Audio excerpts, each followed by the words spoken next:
9ರಿಂದ 13 ವಚನಗಳವರೆಗೆ.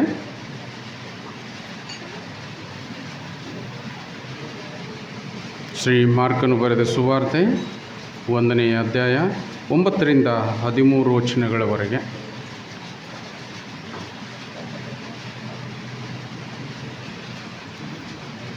ಮಾರ್ಕನು ಬರೆದ ಸುವಾರ್ತೆ 1ನೇ ಅಧ್ಯಾಯ 9ರಿಂದ 13 ಓದಿ ತನ್ನ ಉದ್ಯೋಗವನ್ನು ಪ್ರಾರಂಭಿಸಿದ್ದು.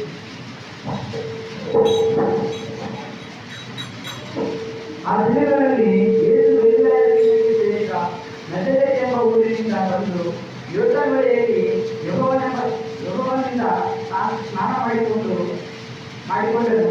ಮಾಡಿಸಿಕೊಂಡ ಕೂಡಲೇ ಆತನು ನೀರಿನೊಳಗಿಂದ ಮೇಲಕ್ಕೆ ಬರಲು ಆಕಾಶ ಒಡೆದು ದೇವರಾತ್ಮ ಪಾರಿವಾಳದ ಹಾಗೆ ತನ್ನ ಮೇಲೆ ನಿಲ್ಲುವುದನ್ನು ಕಂಡನು.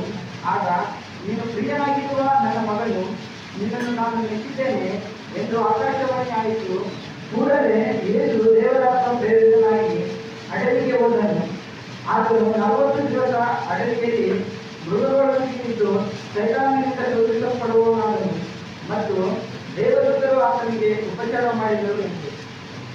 ದೇವರು ಈ ವಾಕ್ಯವನ್ನು ನಮ್ಮೆಲ್ಲರ ಆತ್ಮೀಯ ಲಾಭಕ್ಕಾಗಿ ಆಶೀರ್ವದಿಸುವಾಗ, ನಾವೆಲ್ಲರೂ ಹಾಗೆ ಕುಳಿತುಕೊಂಡಿರುವಾಗ ಮರಿಯಳ ಪುತ್ರನೇ ಕುರಿಮರಿಯೇ ಎಂತಕ್ಕಂಥ ಹಾಡನ್ನು ಹಾಡುವಾಗ ಇವತ್ತಿನ ಕಾಣಿಕೆಯನ್ನು ಸ್ವೀಕಾರ ಮಾಡಲಿಕ್ಕಾಗ್ತದೆ.